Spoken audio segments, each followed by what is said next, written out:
I'm here with my colleague, Matt McAleer. Matt is the Executive Vice President, Director of Equity Strategies at Cumberland. We work together every day, and he's one of our panelists here at USF dealing with the issue of stock markets, stock market reaction to Russia invasion of Ukraine. And if you're in the audience or on the virtual, you will get to see his full presentation. If not, I'll ask him for a 2-minute reaction to the war and the stock markets, U.S. and rest of the world. Sure.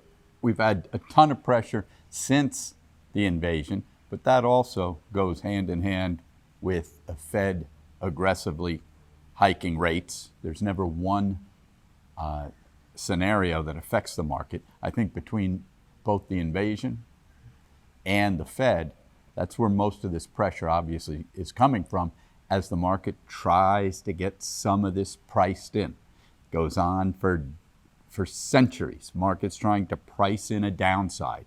What is the downside? With some of the jawboning of nuclear getting louder. What's the downside? I don't know.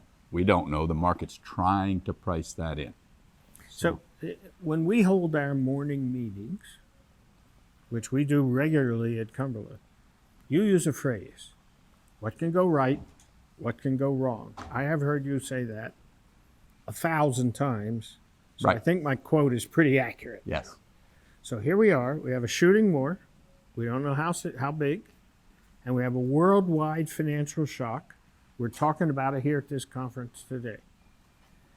What can go right, what can go wrong? If you had to encapsulate it, how do you see it? Right. And when we look at headlines, almost everything is focused on what can go wrong.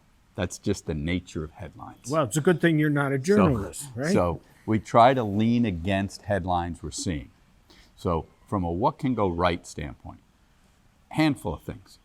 You can see some fruitful conversations pick up again between NATO and Russia, Ukraine, where there's 3 involved, not just Russia and Ukraine speaking.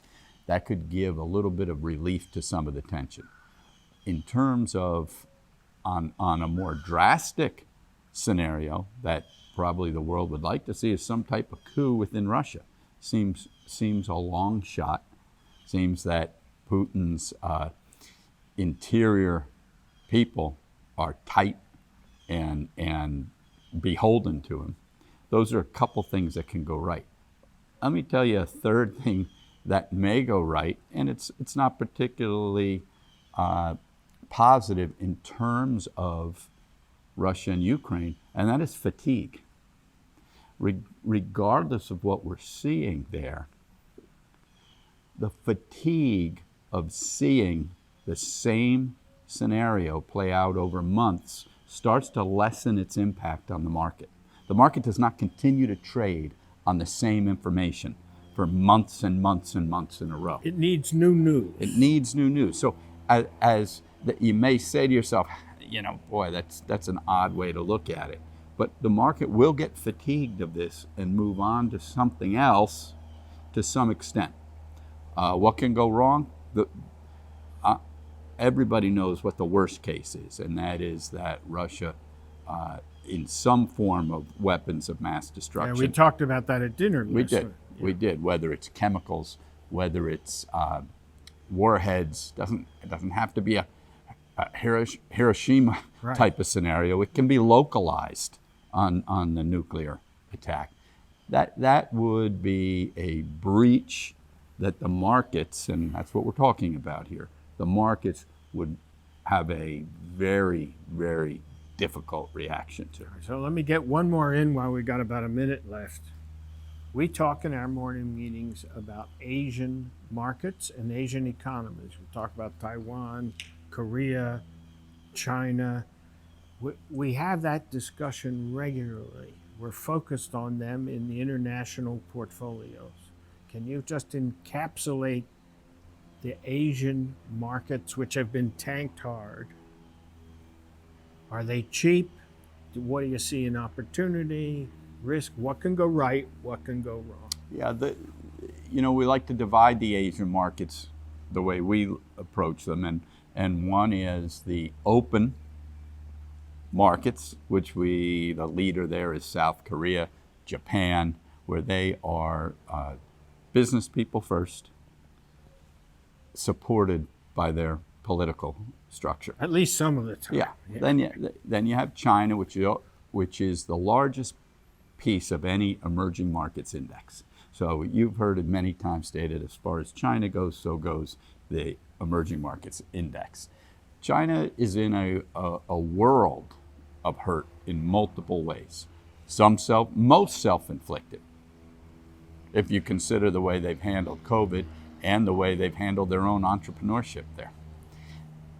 We were fortunate to some extent last year in taking our China exposure to zero. Now, that wasn't before we got smacked a It's little better bit. to be lucky than smart, Yeah. right? So we took about a 10% hit, got out of that position. It subsequently fell another 35-40% for a 50% drawdown. Recently, in the last 3 weeks, we nibbled on a position there. And that gets to your question about valuation. If some of the Xi commentary and soft actions about maybe taking the pressure off of their entrepreneurs, if that can be realized, then some of these Chinese tech companies are dirt cheap. So you have politics versus business. We'll nibble, and when I say nibble in our international portfolio, it's a 3% position. So that's a nibbling. They have to prove it to us. The market has to prove it to us before we take that any higher. And to tell you the truth, we have no trouble selling it either. So Matt is about to go in. We're about to do another panel. He's on the panel involving stock markets. If you're virtual and you saw it or you see the replay, Matt also does a Friday night summary on SNN TV of the markets. And you'll see Matt and John Musso and other colleagues from Cumberland on our YouTube channel. And we thank you for the opportunity, and we thank the University of South Florida and the Global Interdependence Center for this conference that we're at today. We're talking about very important issues. And we wish everybody good success in the stock market. yes, sir. Thank you.